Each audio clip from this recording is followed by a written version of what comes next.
Welcome to Gotta Run. This is Will Sanchez. My special guest today is Andrea Rafael. She runs for the Cortlandt Track Club, and she is the membership director for the club. When I first heard that Andrea always loved mathematics, I knew I had to have her on the show. So please welcome Andrea. Thanks for having me on the show, Will. Great. Let's get started by introducing yourself to our audience. For example, tell us where you were born, a little bit about your childhood. So I was born and raised in Hungary, Budapest. As you said, I've always loved mathematics since I was a little kid. I was basically the class nerd, somebody that would get questions to do everybody else's homework all the time. I won a bunch of mathematics competitions when I was a kid. And then soon when I went to high school, I learned that I'm not the smartest mathematician in the world. What a shocker. I still love mathematics too, and I went to a special math high school. Some of the people you might have heard of, there is Laszlo Lovász. Well, I know Peter Lax because he was my teacher and he's Hungarian. Right. I met him while I was a student at the Cortlandt. And the interesting thing is that he's lived here since he was 8 years old, I believe. And he still speaks perfect Hungarian with no accent whatsoever. He's a smart man. He's an amazing person. As a child, were you very active, athletically speaking? Actually, no. I was an incredibly heavy girl. I was not active at all, and kind of suffered from it. You mean you were bullied? A little bit of bullied, mostly by my stepmother, but I think the only athletic activity that I did for a few years was swim, but very basic swimming. But other than that, no athletics whatsoever. I did love dancing. There were one of my very good friends when I was actually in high school started taking ballroom classes, and she was totally the opposite of me. She is one of those tall, skinny girls. Yeah. And I'm the short, not so skinny girl. And she went to this one dance school that was in our neighborhood, so I ended up signing up, and I absolutely loved ballroom dancing. Apparently I was also very talented at it, but my build was not. I was told that if I wanted to be part of the competition team, I would first have to lose a lot of weight. So I kind of compromised, and I begged them until I could do that, they would at least let me attend the practices. And it was very funny that I would pick up all the steps very fast. I would be one of the fastest learners. I just couldn't use it. You couldn't use it because? Meaning I couldn't go and compete. Because they considered you overweight. I was overweight. Yes. Okay. I think it was in college when I first started losing weight, and mostly just dieting, not really exercising a lot. Did you go to college in Hungary, or was this a? I did start college in Hungary. First I was a Russian English major, and then I turned it into a math and English major because there was no math and English pairing. And I studied there for 3 years before I came to the U.S. I ended up in Bloomington, Indiana, and I actually started running there. Oh, okay. My first running experience was at college. It was at college. Well, what inspired you to go running? So again, it was a weight thing. I wanted to lose weight, and one of my professors who was a runner, he wasn't a serious, not one of those long-distance runners, but he thought running would be a great thing. And he asked me, if I wanted to go and jog with him at the gym. I started it, and, it was a few miles every day, but it helped, and I enjoyed it a lot. Okay. And meanwhile, I was also taking ballroom classes at college. Oh, you were, so you continued your dancing. Right. And I also I managed to be on the competition team. Oh, great. Your dream of moving forward happened in college. So finally, I could actually compete, and nobody cared about my weight. The only thing they cared about it that I was, I was dancing on the music. I knew how to do the steps, and I enjoyed it, and I was in the music. Find a very good partner, and we competed a few times, and we won. Excellent. So besides mathematical competition, you also have dancing, quite a repertoire. Right. But it was all for fun. Okay. All right. Now, eventually you needed to decide a career for yourself. So how did that work out? What was the process for that? I had a boyfriend who was he was a student in computer science. He was a PhD computer science major, and he, when he finished his doctorate, he got a postdoc in Germany. And I followed him there for a year. And of course, I knew a little bit of German from my childhood. In Hungary, you learn all kinds of languages. Okay. Russian, German, English, all those. Mainly Russian, of course, at that point. And I took a couple of refresher courses. I followed him to Germany. And the only job I could find there was, because I had some basic German knowledge, I could read the ads. And I saw that some professor was looking for a web programmer, which, goodness gracious, I took 2 programming classes all my life, but it was very basic CGI programming and just modifying code. It was a really serious programming that ended up pushing me towards programming career. So when we came back to the U.S., we moved to Connecticut. And at this time, were you running? At that point, yes, I was running a lot, but not for a while. I wasn't racing, and I was a member of a gym, and there I had a personal trainer a couple of times a week. And at some point, he said, "Hey, you run a lot. Don't you want to, take part in a 10K on a Mother's Day 10K?" So I said, "Why not?" So I ran a race. It was just for fun. Yeah. And then somebody said, "Hey, you're running like 40, 50 miles a week." At that point, I was really running a lot. Outside? Yes. Okay. Some of it outside, some of it inside. And so she said, "Well, hey, you're running about 13 miles each day on the weekend. Why don't you run a half marathon? You're up for the distance." So I decided to run the Norwalk half marathon. Little did I know how hilly it was. Okay. So that was my first half marathon, and then my only one for a very long time. Okay. And I think I ran it in 2:06, which at that point, there were no GPS watches that I used. I just ran it. So I had no idea what I was doing. I wasn't paying attention to heart rate or anything. I was just running, enjoying that I was running uphill, and I could pass people uphill, not on the downhill. And that's how I started running here in the U.S. Okay. And then I had to stop running. Basically, I got sick. Got sick. Did you hurt? No, thyroid issues. Oh. So one of those times when you step on the treadmill or any kind of machine and your heart rate suddenly jumps up to 180 for no reason. Oh my goodness, that's serious. Yes. And how did they cure that? So I went to the doctor. They checked on a few things. They said, "Well, your heart is perfectly fine, so let's check on the next thing." It seemed I had Graves' disease, which means my thyroid was very active, overactive. Overactive. So they medication. gave me medication. Okay. Yes. Okay. Well, some people have underactive, and yours was overdrive. Well, actually, mine is like overdrive, but then it would overcompensate and go to the other way. So oh, goodness. All right. So luckily, they got medication for that. But that ended up me being extremely overweight again. Oh. So I had to start all over again. So about 3 years ago. What happened 3 years ago? 3 years ago when I decided that, okay, time to start running again. Oh, okay. When things got normal, everything got... Okay, normalize your thyroid. As my thyroid, my health was back and the doctor normal. says, good to go. I moved to the Bronx about 5 years ago. After a year of running by myself on the treadmill, I figured, hey, maybe I should look for a running club. And I looked on the internet, and that's when I found Cortlandt Track Club. Because they're in the Bronx. They're in the Bronx. They're actually in Riverdale, and I live in Riverdale. So, and first I just signed up, online, like everybody else does. You go on their website, you sign up as a member, then you pay for a membership. I figured, why not join them? But first I was a little bit scared of running with a group, so I ended up with the walking part of the group until I decided, okay, time to start running with them. Okay. And slowly. But I ended up running with them. I also wanted to start racing. And of course, brilliantly, everybody starts running a 5K, right? Mm-hmm. Well, not me. You signed up for what? I signed up for the colon cancer 15K, which was at that point still by New York Roadrunners. Okay. It was 2 years ago. Okay. And ended up running the 15K.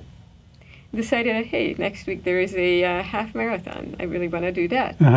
Except they didn't have any spots except for a charity spot. Okay. So I had to find, there was only one charity that I found. And so I had to raise $1,000 in a week, which they And I said, oh my goodness, how am I going to do that? I've never done any fundraising in my life. Magically, I actually had friends who put up all the money in a week, so I went over the $1,000. Were you a member of the Van Cortlandt Club at that time? Yes. Okay. But at that point, I wasn't, I was still new, so I didn't want to, you know, alert Tap into that. Tap into that, exactly. So you went to the Moore half injury-free, and did you enjoy the race? Yeah, I enjoyed the race. It was slow, but I finished it without any walking. And then I kept signing up for more and more races, you know, just for fun. Okay. Not exactly the fastest runner. Okay. I'm very comfortable at, you know, I can run anywhere between 10, 12-minute pace. Okay. So you're in the middle of the pack, you know. Middle, or in the club, I'm at the back of the pack, but that's okay. Okay. Well, Van Cortlandt Track Club, I'm sure, treats you just the same as everybody. Exactly. So the best part of Van Cortlandt Track Club, among others, right, we have all these incredibly great runners that have been in the same seat before me. That's right. I had Kevin here. You had Kevin. Bobby Asher. Right. I had Betty Clark. Exactly. Elena. Oh, that's right. Elena, the ultra marathoner of the year. Exactly. Mandy. Mandy Sussman, yeah. Mom's in training, I think. Exactly. She's tremendous. Exactly, all of them. I mean, you know, so I get to be running with these guys. I mean, that's an amazing thing by itself. But we have also slower runners, and actually more and more people are, you know, some of the slower runners are finding it easier to join the club because we welcome everyone. Yes, yes. That's a good thing. And so there are training, you know, at the track. I think my first track training was with the club. I usually run in the morning. So normally I don't make it to the evening track practices. Because you probably got work. Exactly. What I found was that these guys were incredibly supportive, you know. I mean, obviously I was always running in the back, but they were all there cheering for me and pushing me, and that's great. I mean, as opposed to, you know, making fun of you or whatnot. Oh, that would generally runners don't do that. That would be more of a Hungarian thing to do way back. Oh, that's right. You remember you were a little bit bullied when you were a child. Okay, that was stays with you forever. You get these guys screaming their heads off for you, even at a go, Andrea. Practice, right? And you just feel like, okay, I have to go because they're telling me I have to go. It gives you wings. Oh, that's excellent support. I remember reading that you support a special kind of charity, VHL. VHL. It's for von Hippel-Lindau. It's for the two people who invented or who found the cause of this disease. So, what is that disease? Imagine you had cancer again and again and again. That's what it's like to have VHL. VHL, or von Hippel-Lindau, is a terrible disease that affects 1 in 36,000 people. Men, women, and children all over the world. Throughout their lives, these people will develop tumors in their eyes, their brain, spine, kidney, pancreas. They will undergo surgery to remove these tumors, and the tumors will come back, this time in the kidney or eye, maybe next time in the brain. This is a genetic condition. A person born with VHL is born with one malfunctioning gene. A mutation that causes clusters of blood vessels and then finally tumors. Studying this specific disease could help understand all types of cancers. But this research isn't cheap or easy. There are children as young as 2 living with this awful condition. There are mothers, fathers, artists, athletes, servicemen and women, and educators who are fighting through it year by year, tumor by tumor. Let us end this endless cycle. Help us to find a cure so we can stop VHL and other life-threatening cancers. It was discovered fairly recently, probably in the past 20 years. And I know about it firstly because my cousin had it. First, I heard about it when I came here 25 years ago, and my cousin, one of my younger cousins, had a brain tumor, was operated with it. And then the doctors went back and checked our family history. It turns out my grandfather and my paternal grandfather and my father's brother both passed away from VHL. Oh my gosh. 2 of my cousins have it, my aunt has it, so that's my connection to VHL. Were you tested for it because you don't have it? Well, my dad doesn't have it, nor do I. So, okay, skipped your generation. It skipped my dad, but two other siblings had it. So Oh. it's interesting. Out of the 3 living siblings, 2 had it. Okay. Luckily, I don't have it, nor does my brother. I also have a friend who works at Morgan Stanley, and I worked with him for a while. That's how I know it. And he has the same disease. Oh my gosh. So that's how I learned about it. I've never heard of it. VHL? It's VHL. The worst thing about it is that it's an incredibly unpredictable disease. So I haven't met 2 people having the same type of symptoms. You know, you hear about somebody having, no cancer is good, right? We all know cancer is bad no matter what. Right. But we know more about certain cancers than others, and they can doctors can predict what happens, or you kind of expect whether it's good or bad what happens. Mm-hmm. With VHL, you really don't know what happens. Mm-hmm. I went to a conference where we met patients and caregivers. Not 2 of them had the same type of story. You meaning their tumors were either in the brain, behind the eye, pancreas, it could be anywhere in the body. Could be anywhere in the body, or it could pop up, one after the other. And you could have multiple tumors. Ones. If I remember reading about it, it could come back. It does come back, yes. So they can remove it, but you always got to be on the alert. There's no drugs. Right, you have to be constantly going to the doctor and making sure that even if you have a small tumor, that it doesn't grow, that it doesn't become bad. Well, if it could show up anywhere, how would they test your whole body? Well, they just check if you have any problems. So one of my cousins that had the brain tumor, then he had kidney tumor that was removed. Then he lost vision on one of his eyes. Now he hardly sees on his other eye. So it is an incredibly strange disease. Oh my gosh! And there are only a few doctors who specialize in it. Yes. So there's an organization that promotes awareness and research. Right, VHL Alliance, which is we're still small, but we have some incredibly good doctors. When you say are you part of that organization? So I was asked about a year and a half ago, if I would join their board of directors. So I became part of the organization. Whatever money we get from donations, 90% of it goes directly to research. And there are some researchers that are making some good progress, but there's still a lot more to learn. Okay. So you promote your own races, or you ask runners to run for you? I was part of this one race, the Hatfield-McCoy Marathon, that I ran with a bunch of ladies from California. Uh-huh. They're part of a running group there, but given that I run here, they asked if I wanted to join them for this race. Where was it? It's a race in Kentucky and West Virginia.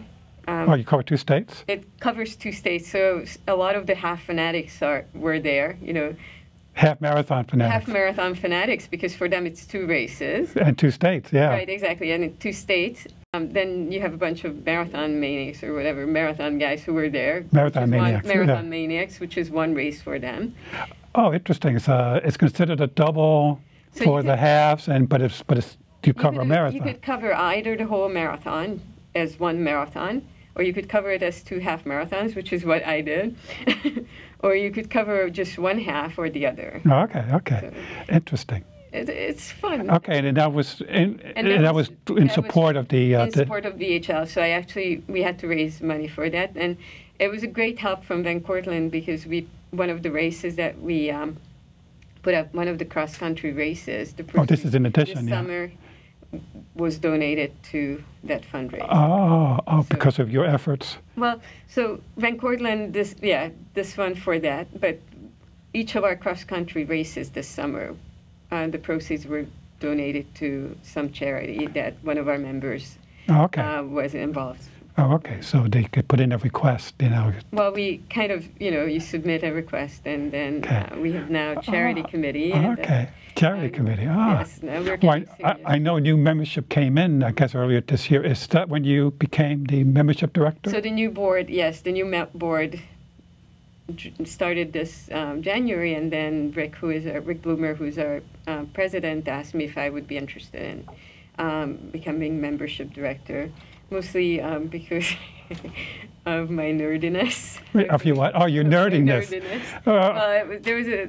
Well, you mean your mathematical talents and exactly. and your compassion for people. And I mean, it's more than cleaning up data and keeping data together. You're detail oriented. Exactly, and then other tasks are, of course, you know, when somebody wants to join, they join our website, and then I would email them saying, well, now that you're on the website, would you be interested in joining us for a run? Well, since you have a lot of experience yourself, right. being a little bit unsure, you can reassure these people that exactly. you're and welcome. I can tell them that, hey, you know, look at me.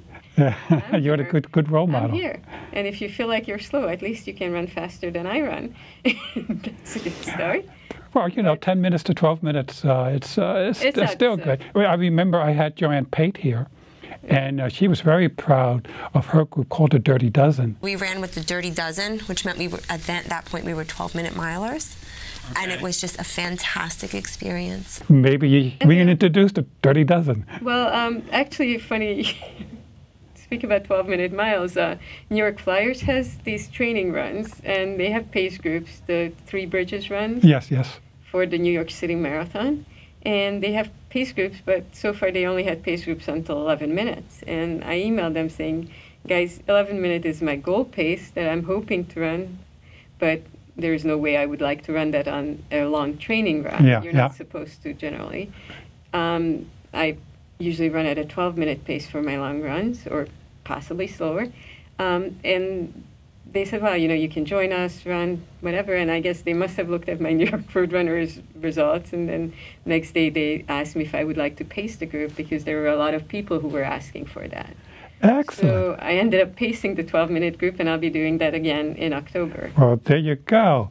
You ask, and you say, okay, now be a leader, and you step right up. It was fun. That's great. Yes. You know, we're running out of time, but I wanted to cover a couple of things from work. You were recently honored as a rising star. Well, tell us about that. So I work for Yeshiva University as Director of Investment Analytics and Risk Management. It's a very long title to tell you that I created all of our analytics. So we had nothing there, not even computers when I joined. And that was what, how long ago? So I joined Yeshiva's investment team in 2010. I was the second hire of that group, which meant we had to start from scratch. And that was one of my dreams to do, that, you know, be part of a team that I had to build something from the ground up. Exactly. So I took whatever I learned from before, added to it, and built all of our analytics, all of our reporting, and whatever goes in front of an investment committee or to our board of trustees. Those details come from me. Okay, and then somehow there was an investor community that got wind of this success, and yes, this honor came this year? Yes, I received it in June. June. At a conference. So that must have been, you must have been in seventh heaven. I was. I was definitely very. Was your family there? Is your mom still around? Unfortunately not, because it was in Boston at a conference. Uh-huh. But there were a lot of people, and one of my former co-workers who was working with me on the same team was also given an award for investment, so not risk management. I was the only person receiving one for risk management. And then there were a couple of rising stars for investment. Okay, so you were one of a few people. A few people. Okay, yes. And great. So it was great. Great. Well, I'm sure you got a nice trophy, and I got an incredibly beautiful trophy. It's a very heavy trophy. Oh, okay. I'm sure it's a special spot in your trophy room. Excellent. Now, in closing, what are some of your future plans, both athletically and professionally? So professionally, obviously, I'd like to keep, helping nonprofits, hopefully at Yeshiva for a long time, or other nonprofit.